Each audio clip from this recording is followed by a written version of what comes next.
Pode começar. Olá a todos.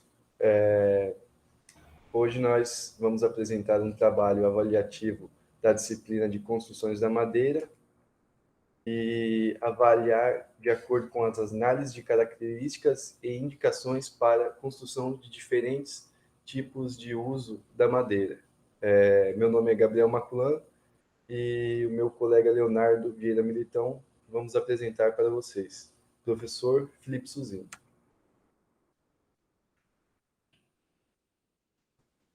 Bem, primeiro a gente que já elencar alguns pontos positivos do uso da madeira para a construção civil, né?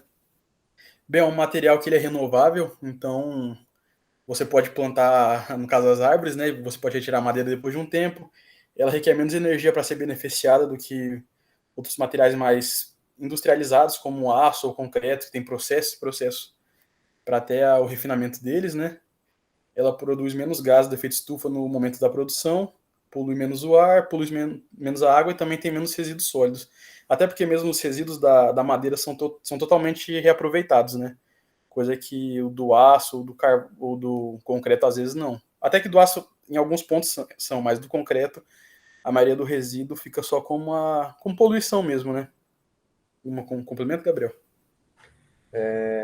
Queria salientar que madeira vem hoje sendo também trabalhada de uma forma mais ampla em várias áreas, principalmente pelo novo método de tratamento que hoje faz com que madeiras que antigamente não era aproveitado para alguns tipos de uso, hoje são muito recomendadas com tratamento adequado. Bem, a primeira situação que a gente tem é a construção de uma cerca para delimitação de uma área de preservação permanente, visando a restauração florestal desse ambiente. Bem, aqui a gente trouxe algumas espécies, por exemplo, a teca, a itaúba, eucalipto tratado e o pinho cuiabano.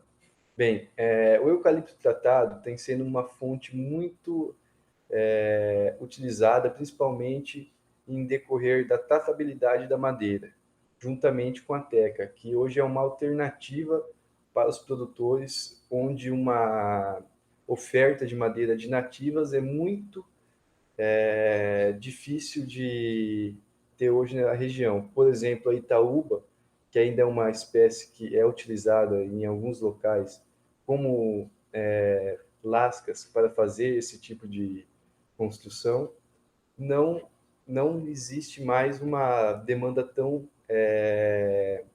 grande em florestas nativas, levando as pessoas a buscarem outras alternativas. Por exemplo, também o pinho cuiabano, que é algo ainda que está sendo utilizado como ensaios em campo, ainda não tem algo fixo. Gostaria de complementar? Bem, acho que até o professor deve saber que o professor Juliano está fazendo essas pesquisas com o pinho cuiabano, em razão também dele ter uma boa tratabilidade e sendo uma alternativa para os produtores, né? Que eles podem tirar a madeira já na própria área deles, no sítio, na chácara, e eles podem fazer um tratamento não industrial, como um método de substituição de seiva com CCB, e assim eles podem utilizar ela ainda mais que para a delimitação de uma APP, então não vai ser você não vai precisar dela assim de tanto tempo assim, como se fosse para cercar a propriedade, que aí eu acho que seria muito mais interessante usar uma Itaúba. Igual essas características interessantes para a construção da cerca, bem, no caso a resistência aos agentes xilófagos, que seria a durabilidade natural, por isso que a gente pegou a Itaúba como um ponto interessante, né? Até porque vamos pegar uma lasca de Itaúba deve durar o quê? Uns seus 20 anos, bem, Gabriel? Isso, uns 20 anos, dependendo do local onde você coloca essa madeira. Pode ser um local mais úmido ou um local onde você tem um solo mais seco, sem a presença de agentes como patógenos, como fungos, bactérias, que podem causar um impacto nessa madeira. Bem, a resistência ao impacto, que também como o pessoal sabe, muita gente começou a optar como se fosse pela cerca de concreto, né? Só que aí ela não aguenta o impacto vamos pegar do choque do gado com ela e acaba quebrando. Então a madeira tem uma resistência maior a esse impacto. A tratabilidade a gente pegou muito mais no ponto do eucalipto, da teca e do pinco-iabano, porque a Itaúba não é uma madeira muito... não tem uma tratabilidade boa. Acho que também não compensaria muito, mas em pesquisas que eu já vi com ela, não é fácil. E também tem um preço, né? Porque por ser só delimitar PP, é uma coisa mais rápida, você não quer gastar tudo aquele... Porque a dúzia da lasca de Tauba deve estar aqui, uns 400, Hoje, com 500? a madeira, deve estar mais de 600, 800 a R$ 1.000 a dúzia de Itaúba, com esse aumento de preço. Sim, pode seguir, Gabriel. A imagem aqui que a gente trouxe representa uma cerca de madeira roliça, provavelmente uma madeira tratada, e aqui embaixo uma madeira mais puxando a lascas, né? Madeira de, por exemplo, de nativa, como Itaúba, que é muito utilizado no meio rural. Bem, a construção de um galpão pequeno é a segundo meio que a gente pode recomendar algumas espécies de madeiras para esse tipo de situação. Bem, um galpão ele tem várias partes estruturais, como pé direito, terças, vigas, e cada uma tem sua respectiva tipo de usabilidade, qual madeira que vai em cada parte desse local. Por quê? Porque, diferentemente das partes mais inferiores, onde você precisa ter uma estrutura mais rígida, que aguente uma quantidade de peso, na parte superior você tem que ter uma madeira que suporte ventos, que tenha uma flexão maior para esse tipo de situação. Algumas madeiras que a gente elencou aqui são a champanhe, que é uma madeira de uma densidade um pouco mais alta, cedro amazonense, garapeira e eucalipto tratado, também que pode ser uma alternativa. Essas madeiras, por exemplo, o cedro amazonense é uma madeira excelente para a trabalhabilidade dela e usabilidade dela em locais como vigas, em caibros, na parte de cobertura.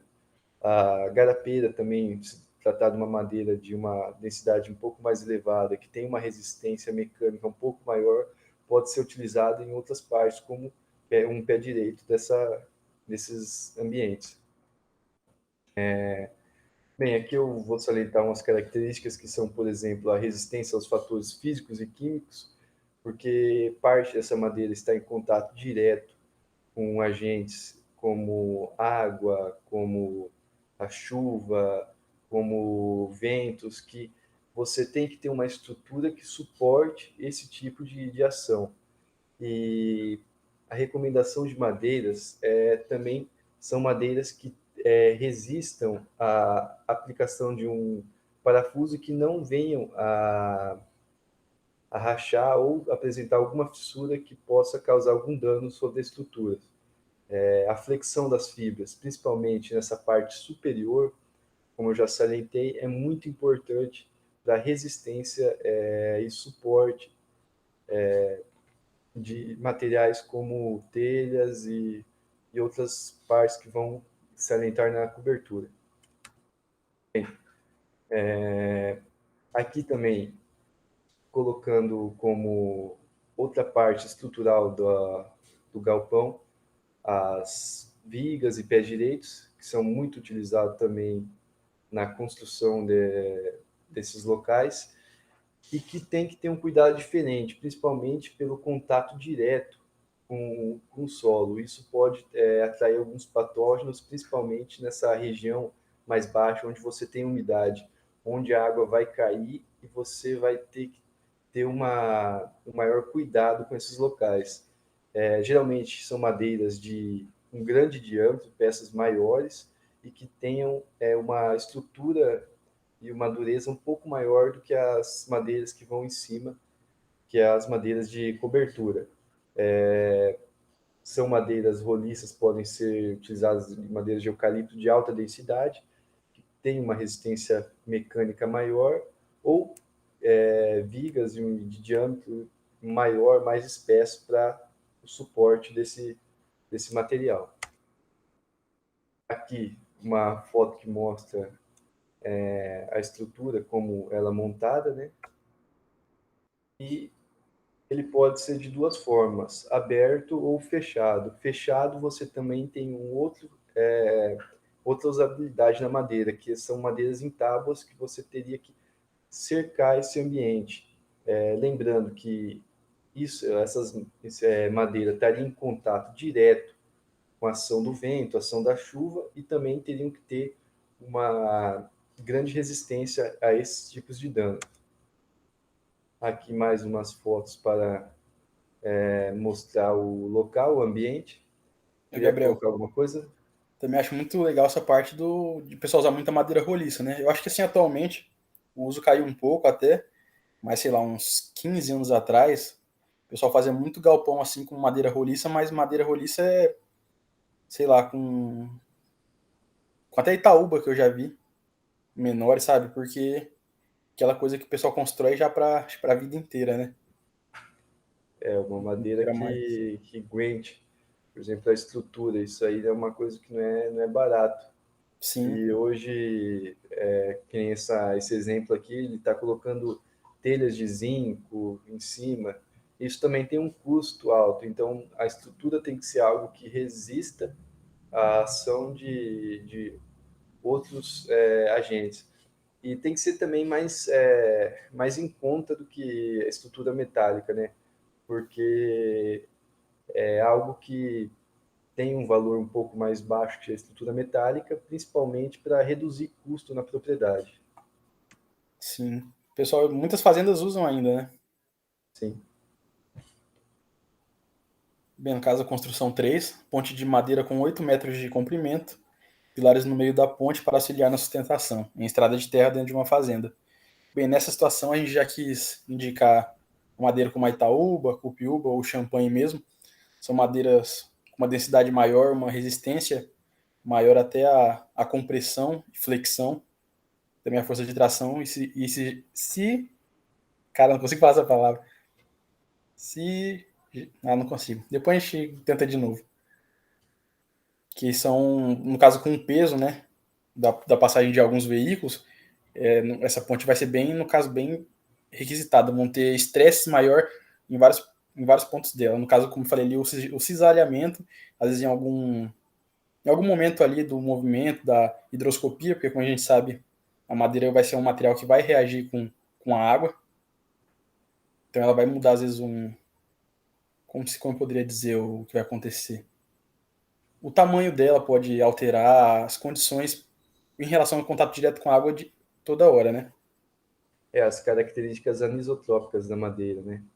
Que E fazem sim, com que ela tenha essa diferença de dimensões, ainda mais no contato muito próximo a locais úmidos, como rios, nesse caso da construção de uma ponte, é interessante madeiras que apresentam essas qualidades. no caso a gente pegou as características mais interessantes, uma densidade, porque ela altera as características físicas e mecânicas da madeira. Quanto mais densa, teoricamente, mais resistente ela é. Uma resistência a agentes estilófagos, uma resistência natural, porque você colocar uma madeira tratada em contato direto com a água o produto vai acabar sendo lavado. Porque, teoricamente, a gente poderia usar o CCA, mas o CCA é muito, por causa do arsênio, ele é muito mais tóxico. E o CCB, mesmo sendo um produto mais leve, ele é muito mais lavável que o CCA. E um comportamento da madeira flexão, que no caso a gente até colocou essa imagem, né, Gabriel, que estava ali atrás, Sim, mostrando mostrando as formas, o tipo os de esforços que vão sofrer, né? passar isso. Aqui imagens também de duas pontes feitas de madeira, que estão em constante uso e o esforço mecânico sobre elas é intenso, passagem de veículos leves e pesados, e ela teria que suportar essas, essas diferentes tipos de carga, né? Sim, Pode ver que as tábuas, principalmente as laterais, elas possuem diâmetros um pouco mais grosso enquanto as tábuas do meio, elas apresentam uma sequência onde uma estrutura que possa suportar o peso. Bem, aqui a construção de um curral de mangueira, que é a nossa quarta situação, de uma fazenda. Bem, aqui a gente tentou trazer um pouco do que é utilizado nas propriedades rurais e tentar encaixar um pouco no que pode ser feito também de algo novo, principalmente pela questão de antigamente ser utilizado muito a espécie de castanheira, que hoje, pela proibição de corte, ela é muito difícil de ser encontrada, algumas ainda em forma de plantios que possam ser vendidos de forma legal ou que tenham essa finalidade para utilização em construções como curral e que por esse empecilho é utilizado algumas outras espécies, como canelão, ipê e cedro amazonense, a gente escolheu também para ser usado em algumas situações. Alguma colocação? Não, mas a castanheira é uma espécie que acho que ela foi usada amplamente em tudo quanto é construção civil na parte norte, né? É uma madeira de boa travabilidade, ela tinha em boas quantidades, né? Uma madeira clean também, até pelo o jeitão da árvore, como que ela cresce. Só que, como o Gabriel falou, é muito difícil você ter um plantio, né, para isso, e você conseguiria isso aí mais de maneira ilícita, né? Num assentamento aí, só que é uma madeira de boa travabilidade. Então, até no caso da construção 2, seria uma boa espécie também. Aqui a gente já não recomendaria, por exemplo, uma Itaúba, porque ela não é uma madeira com boa travabilidade. Como a madeira possui sílica, ela acaba atrapalhando, até desgastando os materiais de corte, né? Para esse tipo de situação, é muito interessante a utilização de madeiras que tenham uma flexão maior das suas fibras. Por quê? Por causa do contato direto com os animais, principalmente em bretes, locais onde vai corredores, onde passam esses animais. É muito comum nesses locais o animal fazer um esforço mecânico sobre a madeira, ocasionando uma flexão a esses ambientes. Nas laterais, há também madeiras de alta densidade que possam suportar esse peso, essa madeira forçando mecanicamente ela, com um esforço físico, e também pela existência do contato direto com o solo. É uma madeira que apresenta necessidade de não apresentar características anisotrópicas tão fortes como madeiras que incham e retraem muito fácil. Bem, aqui também a gente pode colocar duas outras situações. Uma delas é a parte de ser resistência à utilização de alguns parafusos, pregos para fixar esse material. Lembrando que quanto mais dura a madeira, mais ela vai aguentar esses pregos e parafusos sem ter alguma distorção. E também a questão de resistência em outros ambientes, como no caso aqui, as passarelas, onde tem um esforço um pouco menor pela presença apenas de pessoas, não animais em cima, e que tenham uma exposição também a intempéries, como sol, chuva, vento, e que exige uma pequena resistência mecânica desses locais. Por isso, madeiras como garrapeira, madeiras como o cedro amazonense foram indicados para esses locais. Bem, como já disse, os intempéries, alguns deles são a partir de agentes xilófagos. Nesse caso, você pode ver que a madeira está completamente em local úmido e que pode ocasionar a presença de fungos e outros tipos de agentes. A questão de madeira tratada também pode ser um problema, principalmente por essa questão de ter um local úmido onde o gado pisoteia e não acaba deixando muita água nesse local, deixando um solo compactado, sem permeabilidade e ocasionando esse tipo de situação. Esse você entende, né, Gabriel? É isso aí. A fazenda Maculano tem muito gado, né? Falando só da fazenda lá, qual que é o material dela? Já para De trazer qual? aqui para uma vivência. O curral de Qual? lá. Qual madeira que usa no curral de lá? De. Da fazenda Maculanda. Ah, não, lá tem alguns tipos de madeira, bastante tipo diferente. De acordo com que nem eu falei, cada pedaço tem um tipo diferente que a gente utiliza. Ah, Pode entendi. ser no curral, na parte de onde passa o gado no corredor, e principalmente essa questão aí, né, de a gente precisar de uma madeira de alta densidade, uma madeira que resista mesmo ao impacto para se firmar no local, para não ter esse problema de quebrar ou lascar essa madeira a hora que o animal está passando, porque quando você olha para uma mangueira assim, você vê que vai passar um monte de cabeça de gado e você provavelmente vai ter um empurrando o outro e vai ter essa força sendo aplicada sobre a parte da estrutura, né? Sim. Tem alguma coisa a colocar? Só umas perguntas para você mesmo. E o curral de lá, ele é novo ou você já tem ele faz algum tempo? O lá já faz um tempo já que está sendo utilizado, né? E tá bem ainda? Ou você acha que já tem que fazer uma reforma nele? Não, não, tá indo. É para ver como que como a qualidade das madeiras nativas são boas, né? Em Isso aí. resistência para essa construção. Até por isso que grande parte das construções civis de Alta Floresta, Paranaíta, elas estão de pé até hoje. Tem casa de madeira lá que tem 30 anos. É isso aí. Obrigado Mas pela então, atenção. obrigado pela atenção aí. Desculpa qualquer coisa que a gente falou errado. E até, e até a próxima.